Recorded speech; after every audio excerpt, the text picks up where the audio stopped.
Well, Matt, we don't have to introduce ourselves today because we have a lot of breaking news to get into right away. Because, first off, Amari Cooper has just been traded from Cleveland to Buffalo, hmm while Devontae Adams is going to play with Aaron Rodgers in with the Jets. And the amazing thing about these trades is that they're sending these receivers to other teams for little draft compensation. So the trades from Ian Rappaport say that the Bills are trading Amari Cooper to the Buffalo Bills for a third round pick swap. So that's actually kind of interesting. So the draft compensation is not that much, but if you're the Buffalo Bills, you just beat Cleveland to death with this trade. So you're sending a third round pick to Cleveland in exchange for Amari Cooper, who could be a lethal receiver for that Buffalo Bills offense. I like this a lot. And then to the Aaron Rodgers thing of it all, with the Jets getting Devontae Adams, I genuinely believe that the Jets have a shot to get back into contention for the playoffs, especially giving a third round pick to the Raiders. I mean, they're fleecing these teams for trades, and I'm all for it. They're fleecing them. Yeah, I mean this is going to be a pretty good stretch run here. But anyways, we got to talk about our team's games here first. We'll start with the Patriots and Texans. I mean, there's not much to talk about in this game because I thought Drake May had some flashes in his debut, but still, we lost. The Patriots lost 41-21 to the Houston Texans. But at the same time, a lot of work to do for the number 3 overall pick.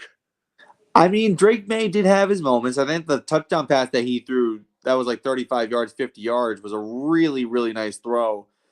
But then you look at the negatives. He threw a couple interceptions, one of which was right to the other team. It wasn't a really good throw at all. Drake May has a lot of work to do. But if you look at this first performance, I would say his debut was okay. I'd give it like a 5 out of 10. There's still a lot of work to do, like you said, but some encouragement. Yeah, there is some encouragement there, but the New York Giants on Sunday Night Football, Daniel Jones continues to be a one-win wonder in primetime games as Joe Burrow and the Bengals came into the Meadowlands with a 17-7 victory. I know, Matt, you might want to wear a paper. Is it time to wear the paper bag? Close. Close. Getting close But to that. is there much to say about this game? The Giant defense played really well for most of the game.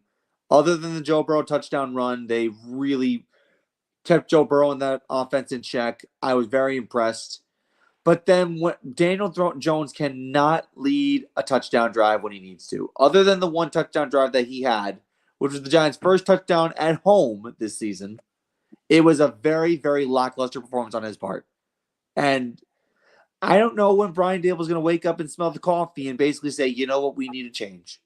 Because right now I'm not impressed at all. Yeah, I mean, either this Giants offense looks like a mess right now with Daniel Jones. The Giants offense will be better if they make a quarterback change. And that's the thing. Like, I don't think Brian Dable wants to do that. And I want to get into Brian Dable for a second. Dable has really lost that edge in his first season with the team. I remember after a Daniel Jones interception or a missed fourth down conversion or something that didn't go right, Brian Dable would get into Daniel Jones's face and scream at him, and it would make Daniel Jones a better player. He's not doing that now. So it's like, where's that fire? Where is that intensity? It's gone.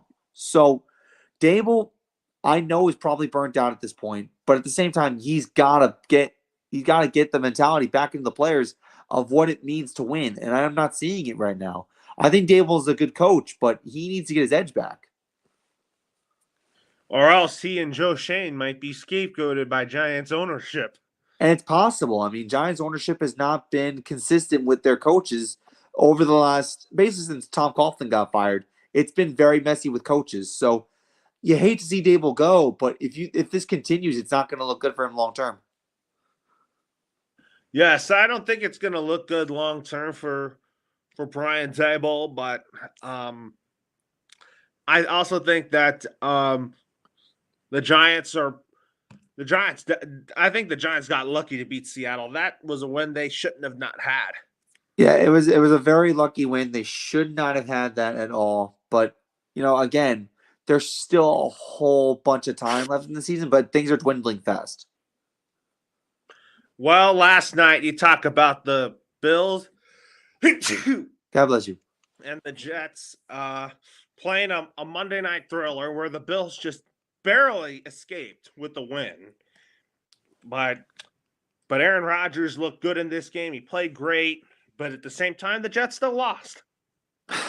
That Hail Mary before the end of the half was a thing of beauty. It really was. But I think this is one of the reasons why they wanted to make the trade for Devontae Adams was because Aaron Rodgers played really well with Allen Lazard, with Mike Williams, with Garrett Wilson. So the offense is clicking. And I guess Todd Downing, the new person who's calling plays for the New York Jets, wants to add to that offense, and they want to get Devontae Adams. And you know what? Devontae Adams wanted out of Vegas anyway. So you're adding a threat to the Jets offense, which is really good, but there's still questions surrounding the Jets team. Their defense did not play well last night. They had a lot of defensive missteps. Josh Allen, the Buffalo Bills looked really good, and I think if you look at the way the Jets defense played, like I said, there was a lot of question marks surrounding that defense, but offensively, the Jets are going to look really good on paper now. If they don't win games with this offense, I'd be shocked. Well, I'll tell you, I mean, talk about one of the late afternoon games. I mean, the Detroit Lions came in with vengeance on Jerry World and on Jerry Jones's birthday That's to right. beat the Cowboys 47-9 for the Lions.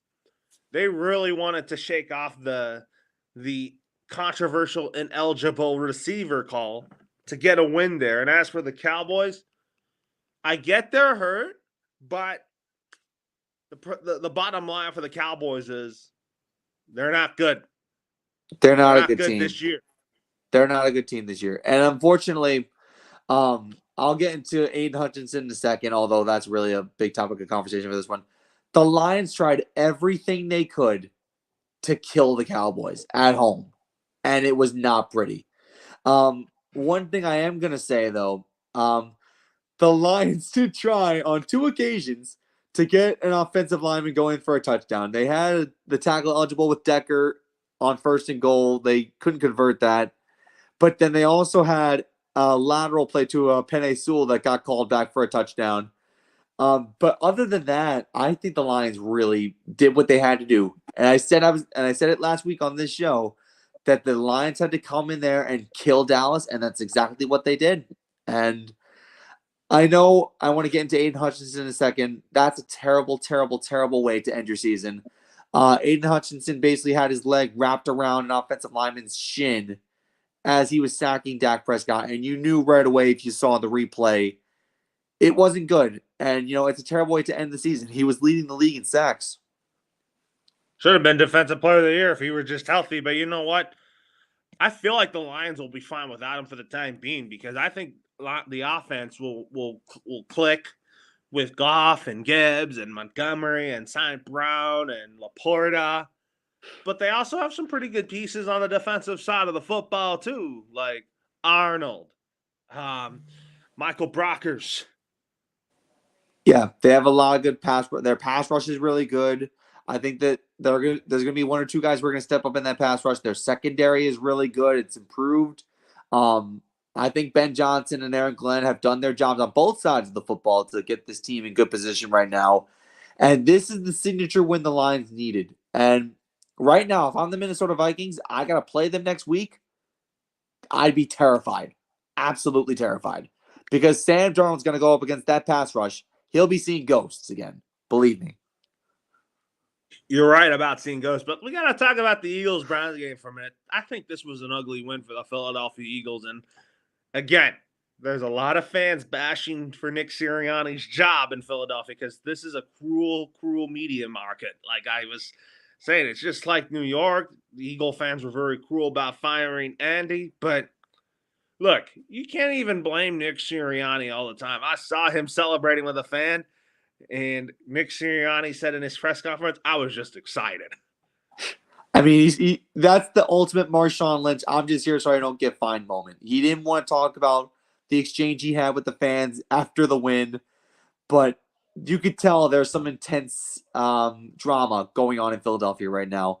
The Eagles are trying to win football games, but Nick Sirianni's also trying to please the fans, and it's really not a two-way street. I mean, the Eagle fans are trying so hard to find everything they could to kill Nick Sirianni. And I get it, they haven't had the best season. I mean, they're a far cry from 2022, but at the same time, they're tied for first place in the NFC East. And if I'm the Eagles fans, I'd give it some time before I start killing Nick Sirianni. If they lose to the Commanders and they lose first place in the division, then yeah, I'd be a little bit skeptical about him. But Nick Sirianni's done his job. But I will say this: the Browns game did not look good. The team did not look good. I know they got killed by the Buccaneers a couple weeks ago, and I know the team's not entirely healthy, but there's got to be some solace here for this Eagles team. And right now there isn't. Yeah, I mean, the Browns made it a game, but, the Browns still lost. Yeah, and that's going to be a very, very, very interesting team going forward. You talked about, Nick Sirianni under some hot water. Kevin Stefanski's probably going to be in some hot water in the coming weeks. I feel like Nick Sirianni is probably the safest, is more safer than Kevin Stefanski. Yeah, well, the problem with Kevin Stefanski is he knows Deshaun Watson is bad and he refuses to make a change. That's the biggest issue he's done. Yeah, he might get fired for that. Yeah, and again, I touched on this a couple times. $230 million in fully guaranteed money you're paying Deshaun Watson, and he has not lived up to one penny of that contract. And if I'm Browns fans, I'm impatient right now. Well, they want results now, but we got to talk about the Jags losing to the Bears in London. I mean, it didn't look like an ugly game. I mean, looking at the first half of the Jag schedule, it's not really promising, but you got to produce results if I were the Jaguars. But for the Bears, man, they're finally looking like that the team that we're all expecting with Caleb Williams. Yeah, that team is clicking on all cylinders. Caleb Williams looked incredible in that London game, and I think the main thing that really stands out in my mind is that Williams had, I think, one interception, but he looked really good outside of that. And as for Trevor Lawrence, I mean, I don't know what happened. That he regressed massively since last year. He doesn't have the same pocket presence, and the Bears' pass rush is not amazing, but I don't know what's going on. I mean, Travis Etienne also got hurt again, so that's another cause for concern. And I know a friend of mine who's a Jaguars fan who lives in Duval County, and she's livid about what's going on right now in Jacksonville. And she's not exactly fans in Jacksonville are not exactly calling for Doug Peterson's head, but they're mighty close to. Mighty close. If Doug Peterson gets fired as Jags head coach, does that mean he was fired because he did a bad job, or is it because Shad Khan is going to scapegoat him? I mean, the expectations for this Jaguars team were so high. Remember when we talked before the season started, we said, oh, the Jaguars and the Texans are going to go tooth and nail for the AFC South. That hasn't really happened yet. I mean, the Texans are dominating right now, and the Jaguars are not really producing right now. And maybe Sean Khan might scapegoat it. I think you could say it's a scapegoat, but at the same time, Jags fans want results. With the team they have on paper, they should be better than 1-5 right now. Absolutely. Like, talk about the Colts. Even though they're not the best team right now, they barely escaped over the Tennessee Titans. Yeah, but again, this is a team that is not entirely healthy right now. Anthony Richardson didn't play. Jonathan Taylor didn't play. But you know what? They got the win. They're producing. This is a team that's not producing in Jacksonville. And as for going back to the Colts for a second, Joe Flacco has played really well. And, I'm proud of him because this is a man who's come a long way. And I know he fell off a cliff since winning the Super Bowl back in 2012, but you got to give the man some respect. He went from sitting on his couch to playing starting quarterback for the Indianapolis Colts. And he did it last year with the Browns, and he's just making a name for himself at the age of 38.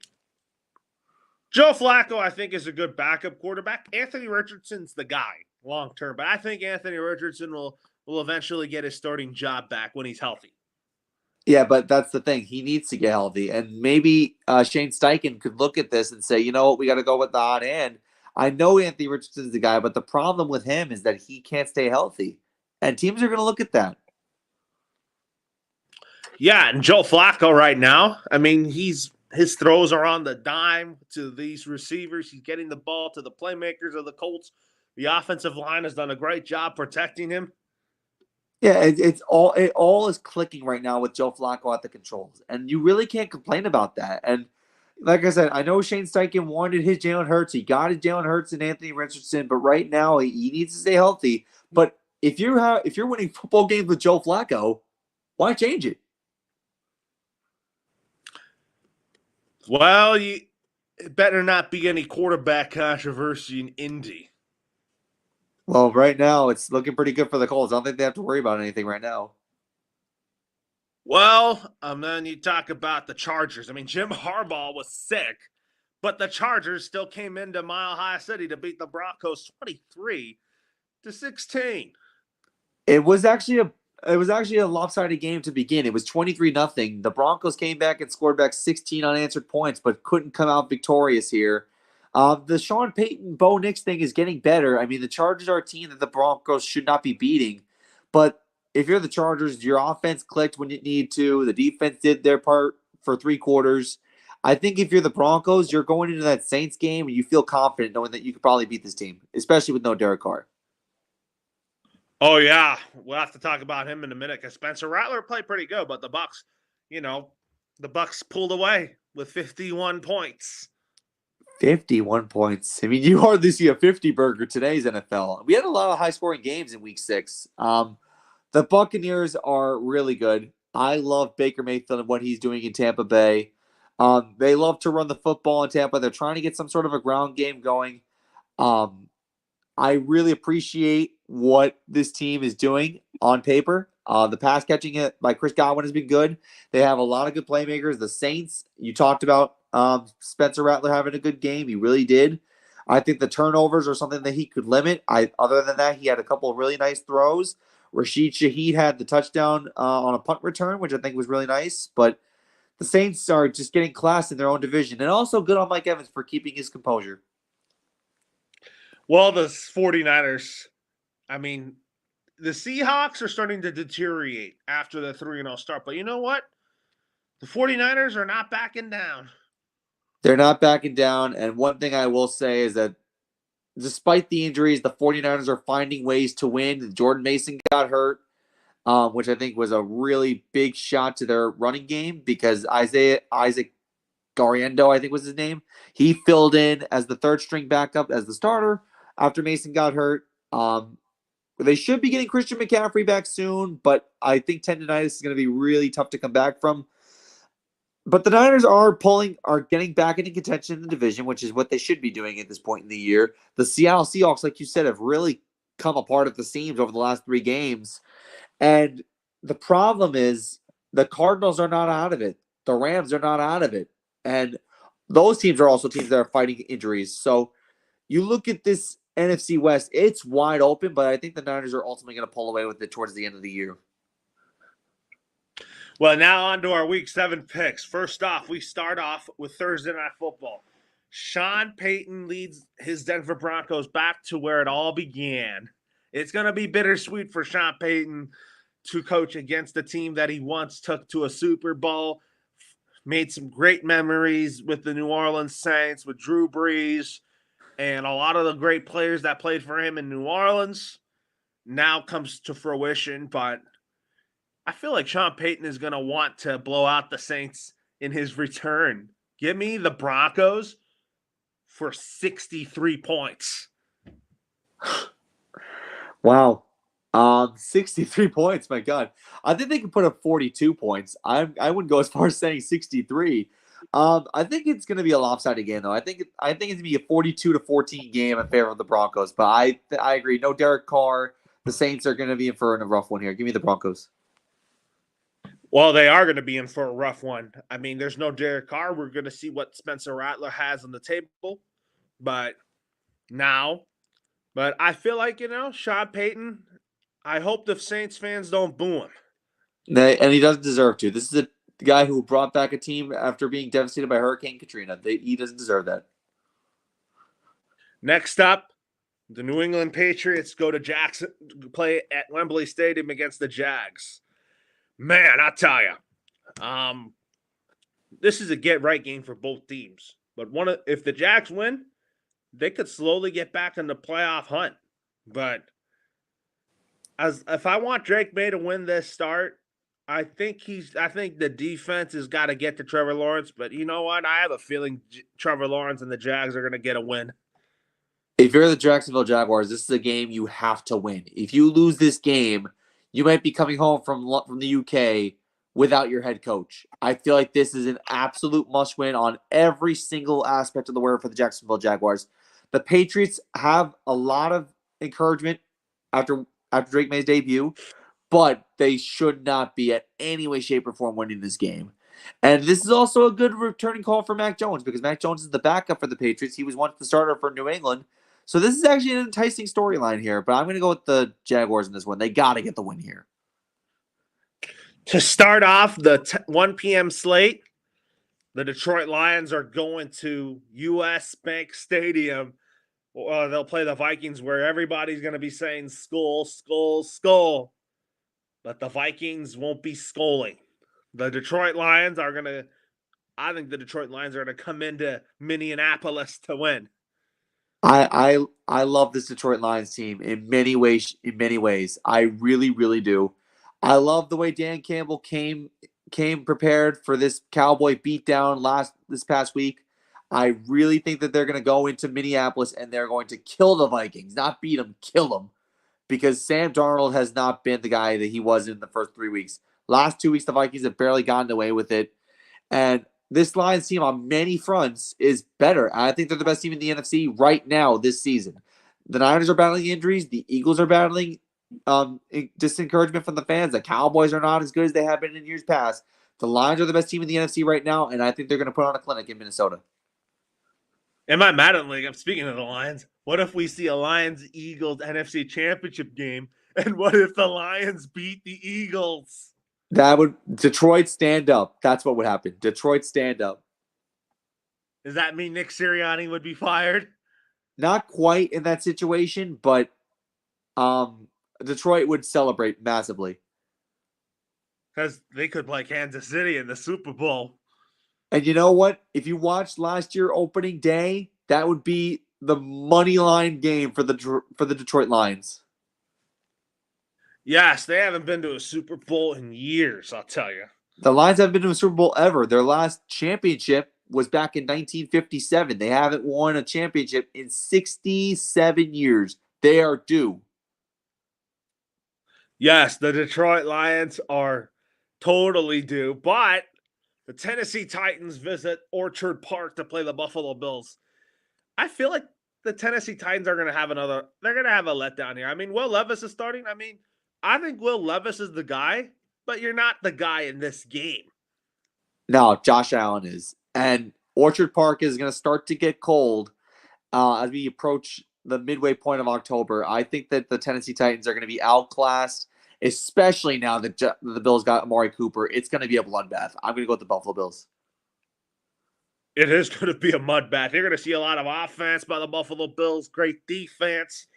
I mean, they defended well in the win over the Jets. Talk about the interception they made to end the game. Yeah, the Buffalo Bills are Johnson. Yeah, Teron Johnson and the Buffalo Bills secondary has been a really, really good unit. And Will Levis has not had a good season. Let's just be fair about this. Will Levis has not had a good year. And I think that's going to continue because this is not the game for him. The Miami Dolphins visit the Indianapolis Colts. It's a battle of backups here. Oh, boy, who do I want to in this game? I like Snoop, but Snoop didn't look good against New England. But give me Joe Flacco and the Indianapolis Colts. I got to go with the hot hand. I got to go with Joe Flacco. I mean, the Colts have been really good. And also, you got to wonder for the Miami Dolphins if Devon Achan's going to come back from concussion protocol. So, a lot of problems for the Dolphins. But this is also the last game without Tua Tagovailoa before he comes back. So, I'm going with the Colts here. I think the Dolphins next week are going to get right. But I got the Colts winning this week. Well, the Seattle Seahawks go down to Atlanta to take on the Atlanta Falcons. This Atlanta Falcons team has been quite impressive with Kirk Cousins in his first year. Kirk Cousins has looked really good since the torn Achilles. He looks a lot happier now in Atlanta. He's got playmakers that he's surrounded himself with. I'm going to go with the Atlanta Falcons to beat the Seahawks at Mercedes-Benz Stadium. Yeah, the Seahawks are falling apart at the seams, and I think the Falcons have really established themselves as a front runner for the NFC South. I mean, we got two really good teams from the NFC South. Who would have thought we'd say that at this point in the year? The Bucs are really good. The Falcons are really good. I didn't expect a two-way race for this division, but that's just how good both these teams are. But to the Falcons' perspective, Kirk Cousins threw for 500 yards a couple weeks ago. He looked phenomenal. And you know what? I think he's going to continue his success story. I'm going to go with the Falcons. And you know what? I'm going to say this. I think Kirk Cousins is the front runner for comeback player of the year. Oh, yeah. Injury-plagued a year ago, and now he is back. But next up, we talk about the Houston Texans going into Lambeau Field to take on the Green Bay Packers. Jordan Love, he looked good in his last game. And the Green Bay Packers put a beat down on the Arizona Cardinals, like we talked about last week.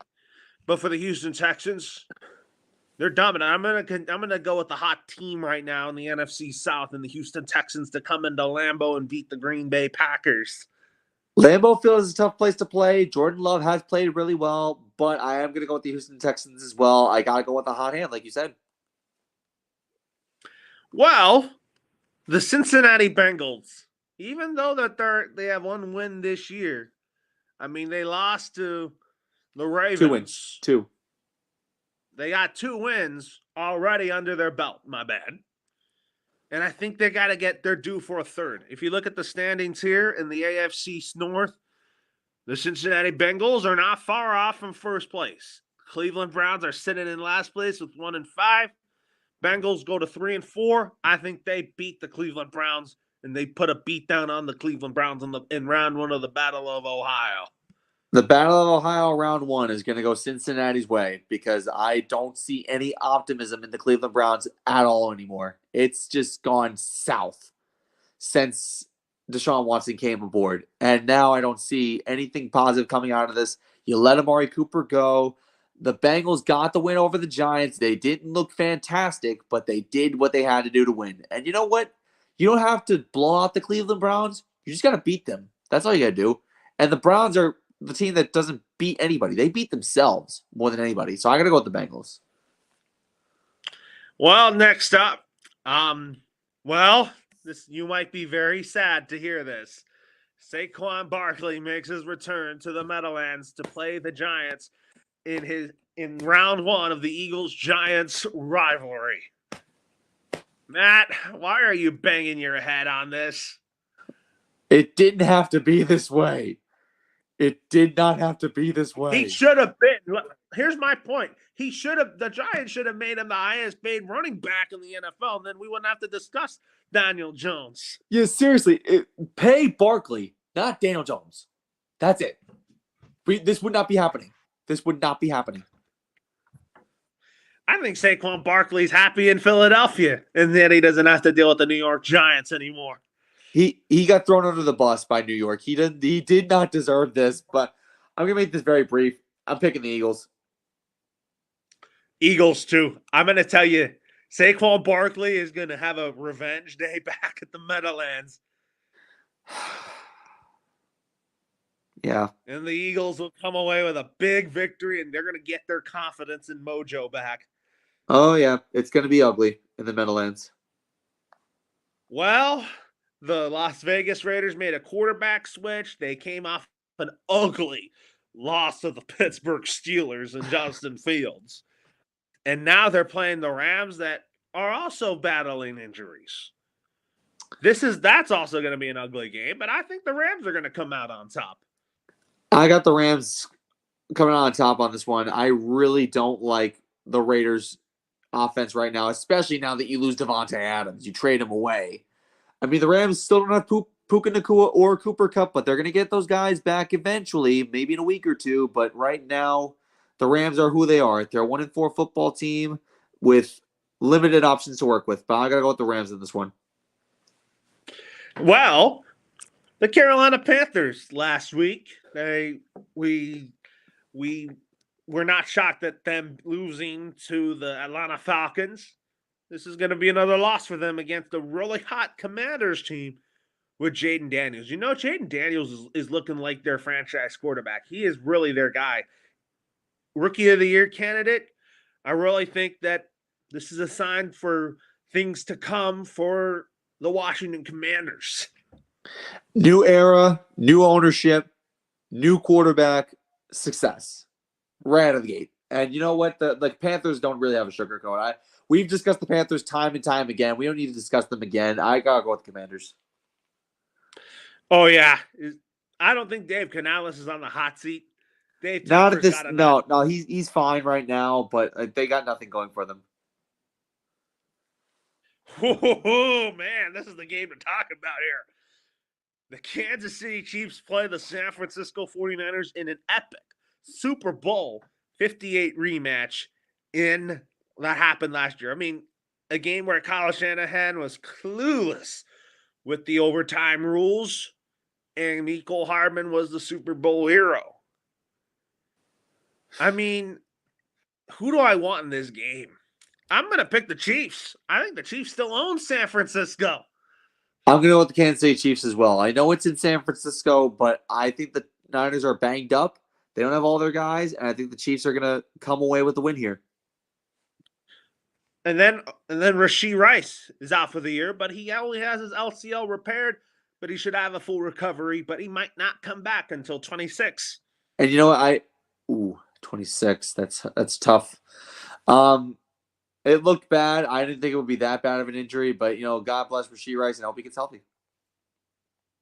Well, Sunday Night Football. I mean, this is probably the Jet debut of Davante Adams going up against a Steeler team that just blew out the Raiders. Like, the Steelers are facing reality with these losses, but now you have to face an aging Aaron Rodgers.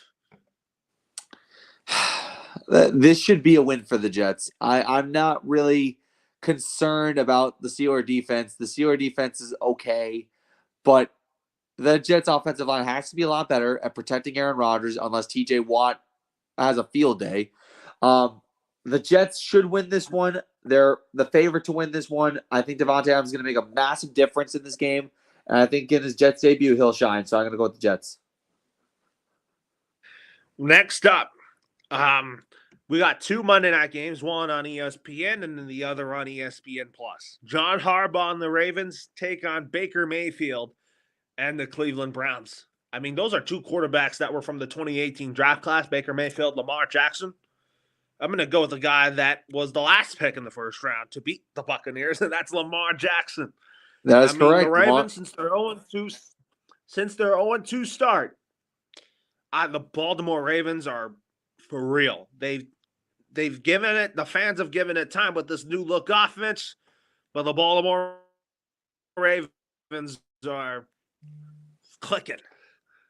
Yeah, things are firing on all cylinders for the Baltimore Ravens right now. I really like what this team has done offensively with the ground and pound. I think that they had a really tough game against the Commanders, but they ultimately came out on top.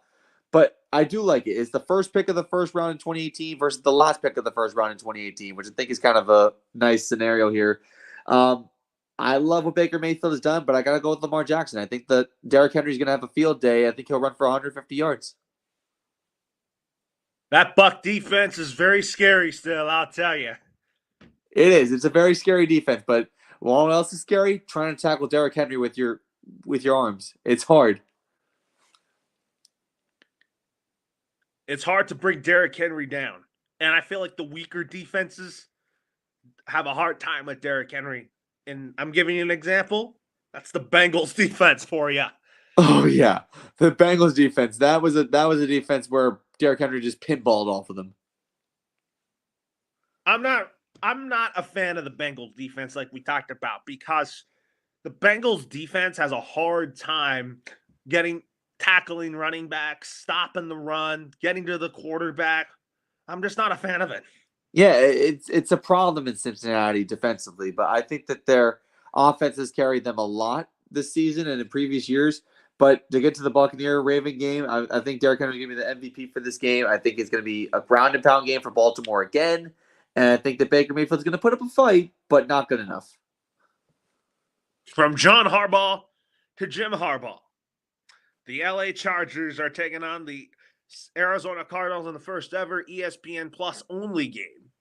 The Cardinals got toasted by the Green Bay Packers, and I also think that the Chargers, after getting a big win in Denver, the Chargers, I think the Chargers are going to come into Arizona with a win. I think, you know, after Jim Harbaugh being sick, I think the Chargers are starting to find their footing. The Chargers are starting to find their footing, and you know what, Jim Harbaugh, I hope he recovers enough in time for this game on Monday. The Chargers offense is starting to click. Everything's starting to click for this Chargers team, and you know what? I think that they are much better than the Arizona Cardinals. I am very shocked at where they are right now. I gotta go with the Chargers. Well, week 8, we got some pretty good ones. Vikings, Rams. That might be a pretty good game to talk about. And then Tua's return next week against Arizona. The Patriots and Jets. The Ravens and Browns. And then the Eagles taking on the Bengals in one of the late primetime games. But 49ers Cowboys should be enticing because, my Madden League, this was the NFC Championship game last year. That is correct. I remember that clearly. Because the Cowboys knocked out Philly in my Madden League. They knocked out the number 1 seeded Eagles out of the playoffs to go to the NFC Championship game to play San Fran, and we knew what happened. That is correct. The Niners won that game and advanced to the Super Bowl. And lost to Kansas City and ended their repeat chances. Yep. And then your Giants have to be on Monday Night Football against the Steelers. Oh, God. Oh, prime time. Daniel Jones is not going to execute in prime time, but let's talk about baseball right now. So the Dodgers escaped. The Dodgers beat the Padres in 5, and they're finally, after 2 years of getting knocked out of the first round, they finally got over the hump in that. And then you also talk about the Yankees beating the Royals in 4. The Yankees had a big win in game 1. The Dodgers and Mets split the first 2 games of the NLCS. But let's start with the Yankees first. I mean, last night, this was a very good win. And then Aaron Boone got Luke Weaver for a 5-out save. And it worked to perfection. Well, let me just say something about Luke Weaver. He has been one of the best closers in baseball since he was given the closer's role after demoting Clay Holmes. It really has worked in his favor. Luke Weaver is, I call him Cool Hand Luke. It's a nickname based on a movie, but he's also just been that. He's been calm and cool under pressure. He hardly gives up a walk or a base hit. He's very composed. And 5-out saves are tough, especially in a playoff game. But Luke Weaver has made it work. If anything, I really do like what Aaron Boone is doing with Clay Holmes, putting him in the 7th, putting him in the 8th, putting him as a setup guy for the closing role. And what I like the most, and I want to get into Carlos Rodon for a second for last night. Carlos Rodon looked really good. 93 pitches, 6 innings, gave up 1 run, and he looked really good. And I think that one of the problems that the Yankees do have, they got to put their 3 main relievers in: Canely, Holmes, Weaver. That's it. But I gotta say, I was really disappointed of how the Guardians performed in game 1. A lot of wild pitches, a lot of down and away missing, a lot of fastballs going outside. It was just not good on the pitching front, and then hitting, they were just atrocious. The Guardians need to bounce back in game 2. I hope they don't, but this is a team that I expected a lot more from, and I'm very disappointed. But I'll take the Yankee win. Oh yeah, but tonight, game 2, 4:38 p.m. Pacific time, I will be watching Garrett Cole go up against Tanner Bybee. I mean, the question is, will the Yankees go up 2-0 or will the Guardians make it a series? They should go 2-0. The Yankees should, because Garrett Cole's postseason numbers against the Guardians are stellar.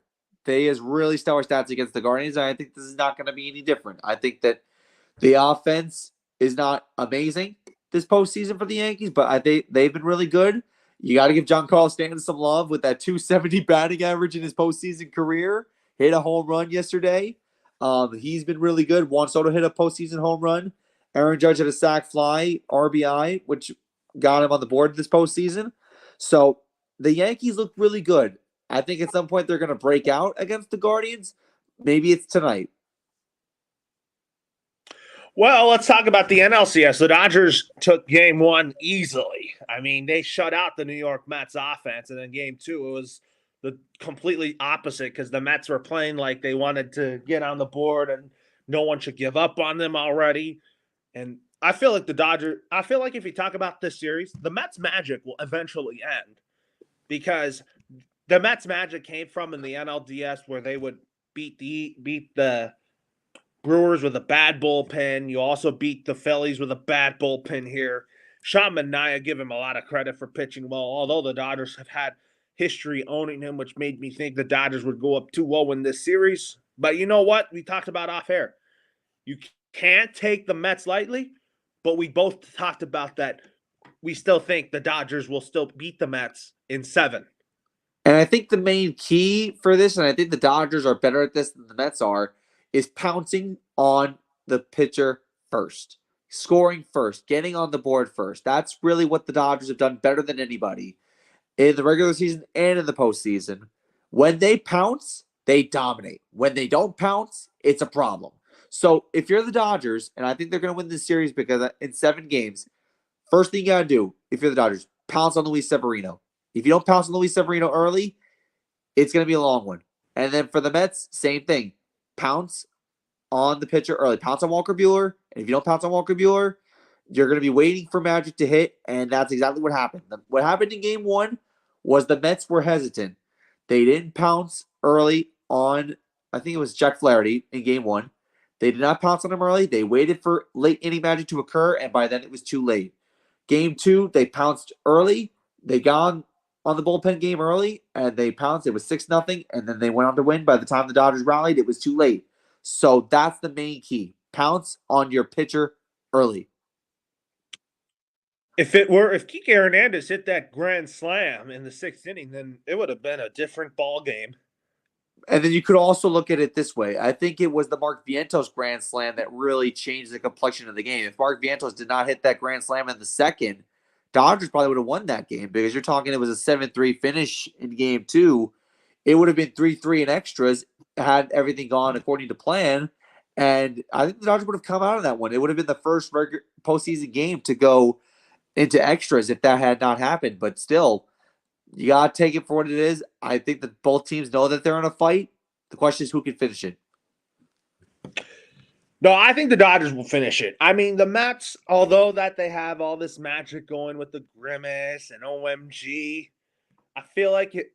And then you talk about the beating the Brewers in the playoffs, meaning that you go to the World Series. That has to end at some point. That is true. I mean, you mentioned the statistic right there. There have been 9 other teams that have beaten the Brewers in the playoffs. All 9 of those teams have gone to the World Series, with 6 of them winning it all. So there's a lot of stuff going on. Plus, you also got to factor in the fact that the last 2 seasons, the 6th seed in the National League has gone to the World Series. So there's a lot of streaks on the line here. Yeah, I think that those eventually will come to an end. I think the Dodgers are too talented. The talent is there over the Mets. The New York Mets problems is that their bullpen is not good. Their starting pitching is okay, I guess. They're streaky. Luis Severino is going to be on the mound. I think the Dodgers can find a way to get to him. Jose Quintana, if he starts game 4, he's more of a slow ball pitcher that the Dodgers could find a way to hit his off-speed pitches in a heartbeat. And then both these teams are flawed. Let's not get it twisted. The Dodgers have had rotation issues all year. They've worked through it very well. But the Mets have a slightly better rotation than the Dodgers, but the Dodgers have a better bullpen. And bullpens win you games. Yeah, that's why I'm thinking the Dodgers will still win this series because I feel like the bullpen will kind of help them. I also think that our offense will wake up. 1 for 19 for the top 4 hitters in the Dodger lineup. It's one of those days. It's not like they have it every game, but I feel like that the Dodgers top hitters in the lineup will find a way to start hitting when the series shifts over to Citi Field. Yeah, that was a good stat that you mentioned. The top 4 hitters, they moved Teoscar Hernandez into the top 4 hitter spot. He's usually batting 5th, and he was neutralized for the most part yesterday. This is a guy who I think can get going. If you're looking at who's going to shine the most in the 3 Citi Field games, I think Teoscar Hernandez is a good candidate for that. Either him or I want to see Shohei Ohtani has struggled, but I still have a belief that he's going to still hit some big home runs. Will Smith is hitting 098. He's not had a good postseason, but I still think that Will Smith can get out of that slump. The time is now. Someone's got to step up. We know who the Mets are. We know who their identity is. They're a big base hit team. We know what Lindor can do. We know what Mark Vientos can do. We know what Pete Alonso can do. Someone from the Dodgers, if your big guns aren't hitting, someone's got to step up. Oh, yeah. So I think when you look at this series in New York, I think the Dodgers win at least 2 to 3 games. I have the Dodgers for sure winning games 3 and 4.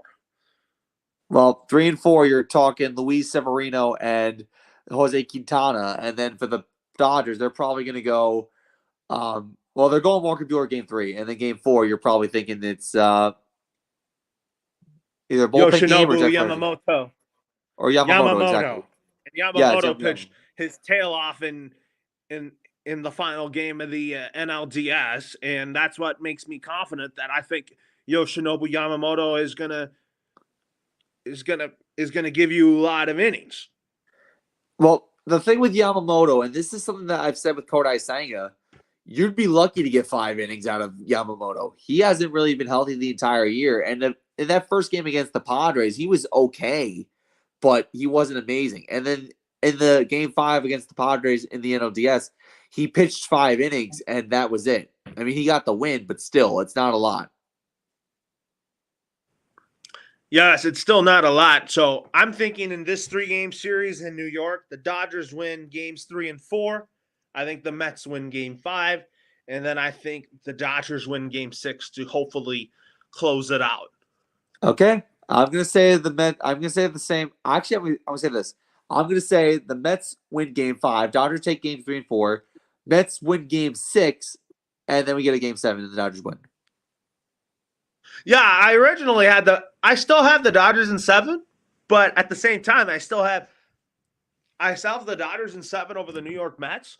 Right. But I'm going to tell you, the Dodger pitching has got to get to the Mets pitching first in this 3-game series in Queens, and I have a pretty good feeling that the Dodgers will go home being up 3-1 or 3-2. Yeah. Right now, I think the NLCS goes 6 or 7 games. I think the ALCS, if I'm being fair with you, it's going to go 5 games if the Guardians don't wake up. You might be right about the Guardians going in the ALCS going in 5, just because I think that the Yankees, I think, have a very easy path to the World Series. And I think the Yankees are going to win this series over the Guardians. Yeah, Cleveland was known for their pitching going into this series. They played really well in the final stretches of the Detroit series, but they came out in game 1 and they looked flat in every sense of the word. And you can't play like that against the Yankees, and I think they're not going to recover from this. Yeah, and the Guardians are probably not going to wake up tonight unless we see the Guardians get to Cole early. get Jose Ramirez going, and then get on the board. But we got some Gold Glove awards to go over here. So we start with the pitchers in the National League: Chris Mhm. Sale, Luis Severino, and Zach Wheeler. Behind the dish, Patrick Bailey, Gabriel Moreno, and Will Smith, both from NLS teams. First base, Bryce Harper, Matt Olson, and Christian Walker. At second base is Ketel Marte, Bryson Stott, and Bryce Terang. Shortstop, Dansby Swanson, Ezekiel Tovar, and Mason Wynn. At third base, Nolan Arenado, Matt Chapman, and Ryan McMahon. In left field, Lourdes Gurriel Jr., Ian Happ, and Brandon Marsh. In center field, Brenton Doyle, Blake Perkins, and Jacob Young. In right field, Zach Frelick, Jake McCarthy, and Mike Yastrzemski. And then the utility guys, Brendan Donovan, Kike Hernandez, and Jared Tolio from the Pittsburgh Pirates. A lot of Diamondbacks on there. A lot of Diamondbacks on there. And then for the American League, pitchers, Griffin Canning, Seth Lugo, and Cole Reagans. You got two Kansas City Royals aces on there. Wow. And then catchers, Freddie Fermin, Cal Raleigh, and Jake Rogers. Like, it's hard to see a backup catcher make the list, you know? Yeah, I'm Because shocked that Salvador Perez didn't make the cut. Sal Perez is more of a hitting catcher. That's true. That's true. More of a silver slugger type player, a leader in the clubhouse. Right. First base, Nathaniel Lowe, Ryan Mountcastle, and Carlos Santana. And then second base, Andres Jimenez, Nicky Lopez, Marcus Semien. Shortstop, Brian Rocchio, Anthony Volpe, and Bobby Witt Jr. I mean, Bobby Witt Jr. is really good. He's had a great year. He's been great on all fronts. People don't talk about his defense. His defense was amazing in the postseason and amazing in the regular season too. And I'm actually quite enticed to see Anthony Volpe make this list. I'm really happy about that. Third base, Alex Bregman, Ernie Clement, and Jose Ramirez. But speaking of Alex Bregman, although there's rumors about him not re-signing with the Houston Astros, my early prediction on him is that he stays as an Astro. Yeah, when we get to the offseason for Major League Baseball, when we go over our free agents for the year, I think that Bregman's going to stay in Houston. I think they're going to bring him back. Even Jose Altuve chirped in about this and said there's a chance he comes back. Yeah, I don't see that leaving because Jose Altuve really loves Alex Bregman. Yep. I just think the Astros just need to get some pitching to build around Framber Valdez, get younger in the rotation, just because Justin Verlander's just not it. Yeah, Verlander's probably done after this season. I think he retires at the end of the season. Or returns to Detroit to play with A.J. Hinch one last time. Ooh, that'd be interesting. And left field, Colton Cowser, who's had a great year with both the glove and the bat. Stephen Kwan. Stephen Kwan is amazing. Excellent. He's excellent. And then Alex Verdugo. You're surprised he's on there. I mean, he's believe it or not, I am surprised that he's too. on there, but I can't deny the fact that he has had a lot of good catches in the outfield at left field. This is one of the reasons why Aaron Boone wanted him to play left field in the postseason, because Jason Dominguez is inexperienced. But Verdugo has done his part. I mean, for the most part, he's been reliable in left field. In center field, Jaron Duran, Jake Myers, and Dalton Varsho. And in right field, Willer Abreu, Joe Adell, and Juan Soto. But Juan Soto's going to get a silver slugger, but Juan Soto's he's got a pretty good, decent glove in the outfield too. He's been wonderful, as John Sterling would say. He's been wonderful. His defense, his bat, everything about this season has just been amazing for Juan Soto, and I'm happy to see him on this list. And then for utility, Willen Castro, Mauricio Dubon, and Dylan Moore. Interesting. So anyways, I still think in this for this CS, I still think it's going to be Dodgers Yankees in the World Series. I'm still very confident that it's going to happen, and I think that I think that I pick Aaron Judge to be the ALCS MVP. I mean, right now, Aaron Judge is off to a decent start. I mean, he didn't really hit too much. I mean, he got a sack fly. If anything, I would watch out for Giancarlo Stanton. He's been playing out of his mind in the postseason so far. And I don't know, I don't understand how this guy can swing at balls in the dirt in the regular season and then the postseason play like this. It kind of mind boggles me. What was your thought on the Yankee fans holding up that $600 million check for Juan Soto? I still think Juan Soto is going to remain a Yankee. I think it's a foregone conclusion that he stays there. I think it's a foregone conclusion he stays there. I thought it was hysterical seeing that check in there. I will also say this. I don't know if you watched the Yankee game yesterday. There was a certain someone or certain two people at Yankee Stadium yesterday, and I don't know if you saw who it was. It was Taylor Swift and her good boyfriend Travis Kelce were at the Yankee game yesterday, sporting Guardian hats because Travis Kelce is from the great state of Ohio, so he was cheering on his Guardians. I figured that'd be worth mentioning. Yeah, it is worth mentioning. You're totally right about that, and I kind of think it. And then if you talk about the next 3 games of the NLCS, the Dodgers play the Mets at 2 p.m. my time, but that means it's going to be 5 o'clock their time. So it's not a bad start for Game 5 just because the 5 o'clock start in the East Coast is kind of good. Well, the 5 o'clock start on the East Coast is really good, but you also got to factor in. I'm assuming Game 5 is on a Saturday, if that's the case. Game 5 is on a Friday. Game 5 you're just getting off of work in the East Coast at that point. You're just getting off of work. So if you're leaving New York City buildings, you're probably gonna travel right to Citi Field. If you're in Queens, you'll probably get off of work at a half hour early just to travel to Citi Field if you have tickets. But 5 o'clock and then 8 o'clock for the Yankee game is actually not a bad deal. Yes, it's really not a bad deal, And Yeah. I think, I also think that and then we also have to talk about predictions on who's the manager for the who do you think will get which managerial opening is more attractable with the last two? Do you think it's the Marlins or the White Sox? Which managerial opening is more suitable and interesting? Who wants that? Who wants those two openings down in South Florida and in Southside Chicago? Southside Chicago. Oh my God! You know what? I'm gonna go with Miami being the more attractive offer, and I think it's the more attractive job because even though the team is not fantastic, and Kim Neg is not there anymore, which is really a shame because I thought she was doing a great job building that franchise.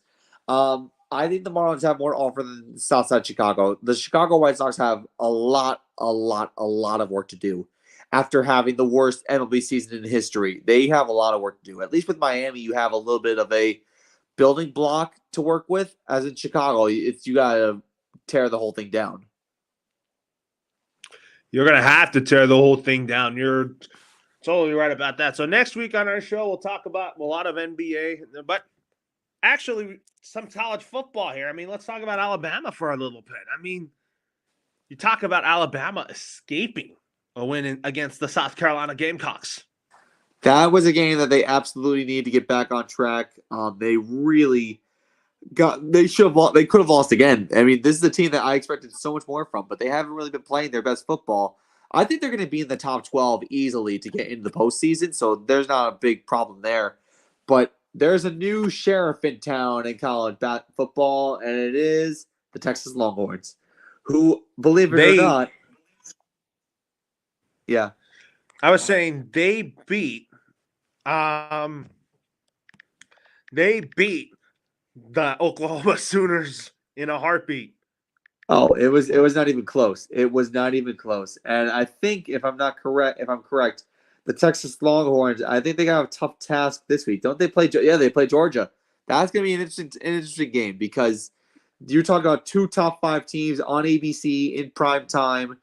But on the Alabama side of things, they are playing the third Saturday of October. That means they're playing the Tennessee Volunteers in a top 12 matchup. that should be interesting. Tennessee's been playing really good too, although they've had their struggles against Florida in recent weeks. So it should be an interesting case for the SEC. Yes, it's definitely going to be an interesting case in the AFC in that type of sense here. But anyways, Matt, that'll do it for Talking Sports. We have a lot more to talk about here, and you have a good day, man. Take care.